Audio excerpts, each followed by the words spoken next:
केबे समुद्र देखिच? राति हेले तार गर्जन शुणिच? डर लगे ना? बेले बेले सेमिति एक गर्जन शुणा जाए केउ एक संपर्क छिड़ी जिबार कल्पना रे। से दिन मो भितरे भी सेई भय आसीथिला। एमिति तुमे कौन पाई कल? हॉस्पिटल बेड रे व्याकुल होई पचारिली संजू को। संजू जहा को 4 वर्ष पूर्वे मथारे सिंदूर देई अग्नि को साक्षी रखी विवाह करिथिली। दाम्पत्य जीवन रे अनेक झड़ आसीची एवं रास्ता काटी चाली मध्य जाइची। हेले एथर झड़ तो नुहे, पूरा महाबात्याटा अचानक आसीची जहा को सामना करने को मो पाखरे साहस एवं धैर्य किछि भी नहीं। सबु किछि तुमरी पाई। आखि झरा लुहरे उत्तर रखिला संजू। तार एई उत्तर रे आखिर बंध भांगी माड़ी आसिले लुहर महासागर। बेले बेले जीवनर भूल ठीक रो हिसाब रे मु भी जीवनर वास्तवता को देखिबा को भूली जाइची। ताहा आजी अनुभव करूची। एबे केवल मनर भय को दूरेबा को चेष्टा। मो जीवन रे घटिथिबा एई घटना कौनसी कहानी ठू भी कम नुहे। जानिबा पाई स्किप न करी पूरा वीडियो देखंतु। मो परिवार कहले मोर बापा, बोऊ और सान भौणी जार बाहाघर 7 वर्ष पूर्वे होई सारिची। सुख दुखर संसारटा आस्ते आस्ते आगे चलीथिला पैसेंजर ट्रेन परी। स्टेशन परे स्टेशन आगकू। सबु किछि तो तुमरी पाई। संजूर एई उत्तर रे मु एवं मोर भयभीत हृदय कंपुथिला आसुथबा प्रलयंकारी भूमिकंपरे। निम्न एक परिवार रे जन्म नहीं निजर एक स्वतंत्र परिचय तैयारी करिबा समाज रे बहुत कष्ट। तथापि भी मु हार मानिनी। ग्रेजुएशन सरिबा परे घर छाड़ी 2000 किलोमीटर दूर मुंबई रे चाकरी करने को निष्पत्ति नेइथिली।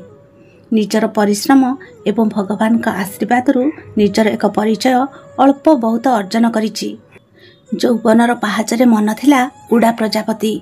उड़ुथिली फूलरु फूल, बगीचारू बगीचा। बयसर दुहाई देई बहु बाहागर प्रस्ताव आसुथिला। बहु प्रस्ताव आसिबा परे जीवन रे से आसिला एवं आखिरे आखि मिसेई हृदय को अजाणतरे चोरी करि नेला।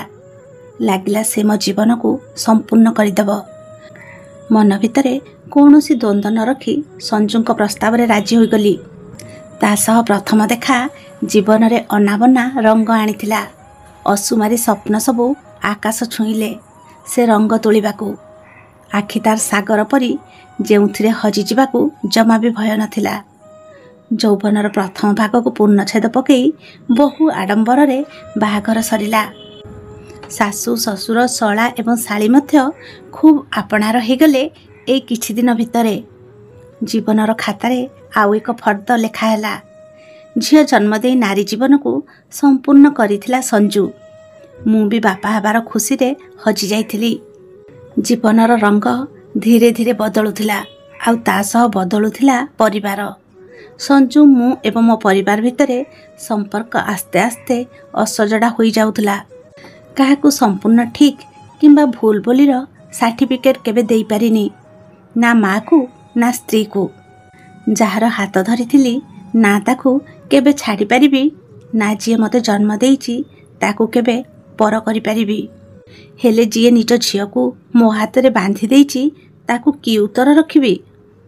हॉस्पिटल रो आईसीयू बेड रे संजू को भर्ती परे आग अपेक्षा टिके सुस्थ जना पड़ुथिला।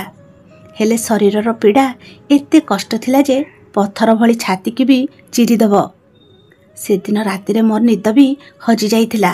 राजधानी रो चंचल राति रे स्मृति सबू को साइती रखिथिबा मोबाइल गैलरी को खोली गोटे पर गोटे फोटो देखुथुली एवं से फोटो सह घटी जाइथिबा खट्टा मिठा घटना को अनुभव करुथुली। से दिन थिला मंगलबार राति ठीक 9टा। 2 दिन धरी चलीथिबा परिवार विशृंखला नुआ एक कहानी लिखिबा को अपेक्षा करिथिला। मान मनांतर एमिति अनेक थर हेची एवं बुझाबना भी हेई जाइची। हेले से दिन एमिति एक जिद्दी जहा केबे केही बुझिबा को नाराज, ना बोऊ ना संजू। मु किंतु सबुथर परी डरुथली कि घटनाटी आग को बढ़ी न जाऊ। मन भितरे असहज भावना मते हठात निदरू उठेदेला। समय देखे तो ब्रह्म मुहूर्त। कोटि कोटि देवादेवी को स्मरण करी संजू पाई आयुष मागिथिली। मो आयुष संजू को लगी जाऊ भगवान को पाखरे नेहुरा हेउथिली। सकाळे डाक्तर आसिले एवं आग अपेक्षा टिके भल अछंती बोली कहिबारु टिके आश्वस्ति मिलिला। किंतु मनर आकांक्षा आहुरी बढ़ीगला। झियो मोर बहुत गेला। ता माँ ताको बहुत भल पाए। दुनियार सबु खुशी अजाड़ी देइछि ता जिद्दी आगरे। मो झियो आखिरे मु बहुत स्वप्न मध्य देखिछि। हेले डर लागे स्वप्न मोर भांगी जीवनी तो भाबी हॉस्पिटल बेड रे आखि मोर एक लୟରେ लागिथिबा ऑक्सीजन मॉनिटर ऊपर थाए। तुंडरे जगन्नाथଙ୍କ नाम निरंतर चली थाए एवं आखि बंद करी गोटे परे गोटे मानसिक करी चली थाए महाप्रभुଙ୍କ पाखरे। बेले बेले विश्वास भी हुएनी सतरे कौन एमिति किछि घटना मो सह घटिछि ना ए सब राति रे देखुथबा स्वप्न ना मन भितरे उंकी मारुथबा काल्पनिक छवि सबु। हेले एहा तो वास्तविक सत्य जहाँ घटी जाइछि ताहा केबे परिवर्तन हेबनी। एई कहानीटी मो जीवन रे घटी जाइथिबा एक निछक सत जहाँ से दिन राति रे मो आखि सामने घटी जाइथिला। घटना को पढ़िबा परे हुए तो आपणक मनरे बहु प्रश्न एवं घटनार विस्तृत खबर जानिबाकू इच्छा निश्चय हब। किंतु एई लेखा माध्यम रे मु केवल मोर अनुभव एवं मोर स्पष्टीकरण कहानी जरिया रे कहि परिबी। ताहले चलंतु कहानीटी को टिके पछकू नबा अर्थात से दिन मंगलवार राति को नबा।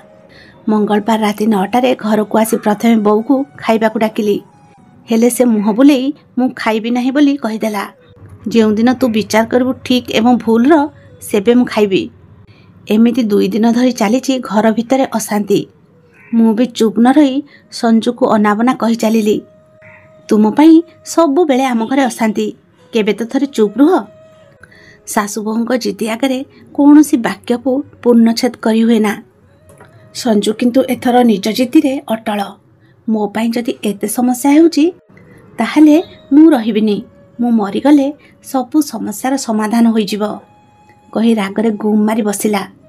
मु किंतु दूरे जाउतली एई कळी भितरु। आज नहीं काली निश्चय समाधान होई जिवो बोली भाबी हठात लक्ष्य करे तो संजू हाथ रे दियासिल एवं देह तार किरोसिन रे भिजा। मु संजू पाखकू धाई जीवाकू चेष्टा देखी हठात दियासिली काठीटी जळेई साड़ी कानी रे लगेई देला। मु वाक्य शून्य होई लिभेइबाकू चेष्टा करिली। संजूर चित्कार रे धाई आसिले बोऊ आ मो झियो। मात्र 10-15 सेकेंड रे निया को आयत करदेलु। किंतु सेई समय भितरे बहुत किछि घटी जाइतिला। मो पृथ्वीटा मो पाद तळु खसी जाइतिला। मु मुक पालिटी जाइतिली। भाबिली पाख डाक्तरखाना गले सांगे सांगे भल हेई फेरी आसीबो। हेले संगे संगे कटक बड़ मेडिकल को स्थानांतर करागला। कटक सहर भितरे मो निजको अणनिश्वासी परी अनुभव करिली जेतेबेले अपरिचित रोगी मानकर जंत्रणा को देखी। मन भितरे कौनसी द्वंद्व न रखी भुवनेश्वर घरोई हॉस्पिटल को तत्क्षणाते ट्रांसफर करदेली। युद्धर रणभूमि रे ठिया हेई लड़ाई करुथिली संजूर जीवन पाई। सहस्र नाम को जपुथिली एकमात्र संकल्प संजू पाई। भगवान सब ठीक कर दियंतु। सासुंक मुह देखी पढ़ी हेब से वेदना। सुखी नथिबा नई भली तांको लुह भी सुखुनी। बैशाखर ताती मो परिवार को जालीदबा आगरू मु आखि बंद करी शोईजिबी भाबिली। राति रे छुट्टी आसिले स्वप्न माने मो मानस पटरे। झियो मोर हाथ धरी चलीछि केउ एक राजमहल कोठा भितर को। बड़ सरकारी ऑफिसर बोली परिचय मो झियर। आउ किछि स्पष्ट बारिबा आगरू आखि खोलीगला। दूरे गले स्वप्न सबू। लागिला जेमिति जीवन रे झड़टा रास्ता काटी चली जाइछि। किंतु विधिर विधान किछि अलगा लेखा थिला मो भाग्य रे। संजू जेबे भी एमिति रागिछि प्राय सबु समय मरीजीव कही समस्तंकु डरेइबाकू चेष्टा करिछि। क्रोध हेले रक्ताक्त पड़ी जाए तार से नील आखि। पी जाए दुनियार समस्त ज्वाला को भोलानाथ परी। हेले समय क्रमे सबु बुझी जाए। पुणी थरे हस खुशी रे घर अगणाटा भरी जाए। संजू एवं मो भितरे एक अतुट भल पाइबा हेले कहा परी समाज आगे केबे प्रकाश करि पारिनी। कांधरे तार हाथ रखिनी सत हेले चला रास्ता रे ता हाथ केबे भी छाड़ीनी। खुशी थिले से ପ୍ରେମର ମଳୟ ପବନ ସିରି ସିରି କରି ବିଞ୍ଚି ଦିଏ ମୋ ଅଙ୍ଗରେ। ମହକିଯାଏ ପ୍ରେମ ତାର ପୂର୍ଣ୍ଣିମାର ଚାନ୍ଦ ପରି। ହାତରେ ହାତ ରଖି ଆଙ୍କିଦିଏ ସାତରଙ୍ଗୀ ଇନ୍ଦ୍ରଧନୁ, ଠିକ୍ ଶ୍ରାବଣର ବର୍ଷା ପରି। ଘଟିଥିବା ଘଟଣାର 4 ଦିନ ପର୍ଯ୍ୟନ୍ତ ସଞ୍ଜୁ ଆଇସିୟୁ ବେଡ୍ରେ ସେମିତି ଜୀବନ ସଂଗ୍ରାମରେ ଏକା ଲଢ଼ୁଥାଏ। ଏପଟେ ମୁଁ କେବଳ ଭଗବାନଙ୍କ ଭରସାରେ ଆଖପାଖ ମନ୍ଦିର ଯାଇ ଗୁଡ଼ାଏ ମାନସିକ କରି ପକାଏ। ସନ୍ଧ୍ୟାବେଳେ ମୁଖ୍ୟ ଡାକ୍ତର ବାବୁଙ୍କ କ୍ୟାବିନ୍କୁ ଯାଇ ସଞ୍ଜୁଙ୍କ ରିପୋର୍ଟ ବାବଦରେ କଥା ହେଲି। ବାଷ୍ପରୁଦ୍ଧ ମୁହଁ ସହ କରୁଣ ଚାହାଣୀରେ ଡାକ୍ତର ବାବୁ ଧୈର୍ଯ୍ୟ ଧରନ୍ତୁ ବୋଲି ମୋତେ କହିଲେ। ବଞ୍ଚିବାର ସମ୍ଭାବନା ବହୁତ କମ୍। ଶୁଣିବା ପରେ ଦେହ ମୋର ଥରି ଉଠିଲା। ମସ୍ତିଷ୍କରେ ଥମି ଯାଇଥିବା ଝଡ଼ ପୁଣି ଥରେ ସୁନାମିର ରୂପ ନେବା ଆରମ୍ଭ କରିଦେଲେ। ବାପା ଏବଂ ମୋ ଦାଦା ବାହାରୁ ଆସି ସାରିଥିଲେ। ମୋତେ ଧୈର୍ଯ୍ୟ ରଖିବାକୁ ପରାମର୍ଶ ଦେଲେ ଏବଂ ଯାହା ବି ଦୁଃଖ କଷ୍ଟ ଆସିବ ମିଳିମିଶି ସାମ୍ନା କରିବା ବୋଲି ମୋତେ ବିଶ୍ୱାସ ଦେଲେ। ହେଲେ ମନ ମୋର ଅମାନିଆ। କାହିଁକି ବୁଝିବ ଏତେ ସବୁ? ପିଲାବେଳୁ କେବେ ଦୁଃଖ କଷ୍ଟରେ ବଢ଼ିନି।